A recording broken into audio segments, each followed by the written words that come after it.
It's better late than never, but Gartner is finally admitting that SAP's deadline for customers to move over to S/4HANA by 2030 is completely unrealistic.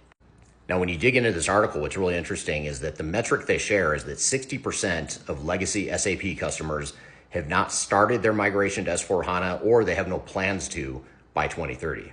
Now, they recently extended the deadline from 2027 to 2030, but the catch is if you extend your maintenance and support for your legacy SAP system to 2030 or later, you can only do so if you commit to the RISE program with SAP, which is essentially saying you're going to lock yourself into SAP for years or decades to come, and that's the only way that you're going to be able to get support and maintenance for a system you might have paid millions or tens of millions or maybe even hundreds of millions of dollars to implement however long ago.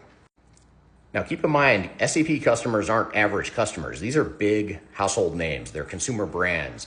They're brands that you and I have heard of. They're brands that you and I rely on every day to eat, to get power, to do whatever we need to do in life. So these are big, massive multinational organizations that aren't just going to switch over overnight on a whim because SAP tells them they have to.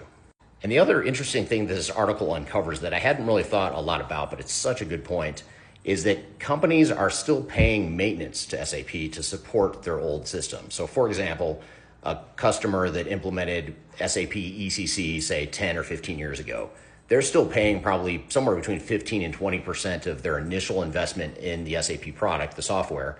They're paying 15 to 20% per year to have that software maintained so that they continue to use it to grow their business.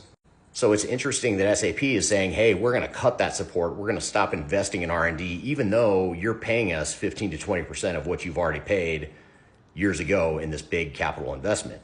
And quite frankly, this is so reckless. I mean, these are big, huge companies, and you're basically pointing a gun to their head saying, you better switch over to S/4HANA because we want that, because we make more profit if you move over to S/4HANA. And quite frankly, we don't care if we bring your operations to its knees. We don't care if you have to invest tens or hundreds of millions of dollars more to upgrade a system that you may or may not need to upgrade in the first place. And I just find that highly unethical.